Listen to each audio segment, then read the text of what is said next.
The internet is changing the way people read communications.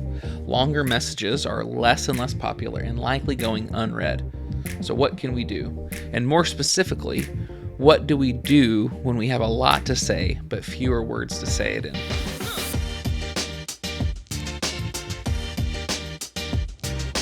We can start by thinking about how to refine our communication to make it more friendly to modern readers, because while attention spans have dropped and the amount of information has exponentially increased, we still need to have our communications read and understood. I noticed this being done well by one of my daily reads, the Axios Nashville email newsletter. Axios, which if you don't know, is an online publication specializing in the output of breaking news. They started branding their communication style with the term Smart Brevity. Then they released a book and a training on it, both using the title Smart Brevity. So if you're interested in that, take a look. I think it contains some very helpful information for communicating in a world with modern readers. Being able to get the main point of your message across without cheapening it or leaving a vital detail out is a special skill. Smart Brevity tries to give a framework to make things shorter without making them shallower. Smart Brevity focuses on a few things: structure of the content, focusing of the messaging, and prioritization of information. Structuring of content in Smart Brevity has a lot to do with making the text more scannable. Instead of a wall of text like a classic newspaper article, you can break it up in short paragraphs, using bold text for key thoughts and bullet points to make the information more accessible.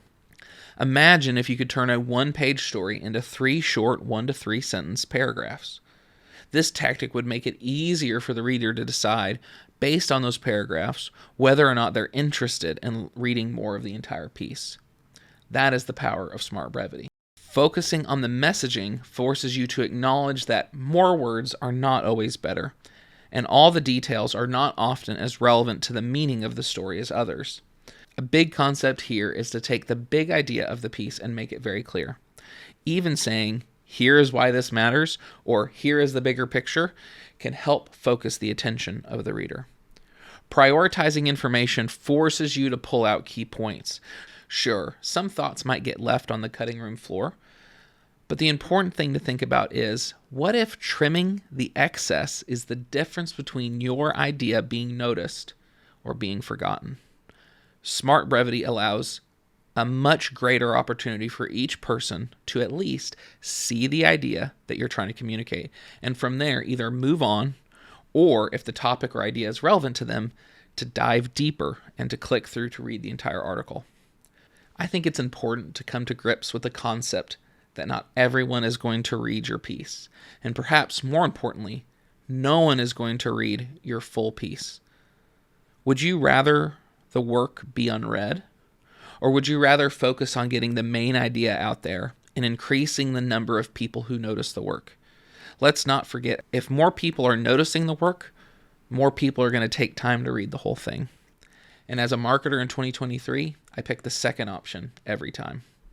Smart Brevity, which clocks in, according to the book's front page, 28,002 words or 106 minutes of reading, is a must-read for anyone who communicates on the internet, whether that be internal communications or marketing communications. The book covers big ideas and gives you constant examples of how to implement its concepts.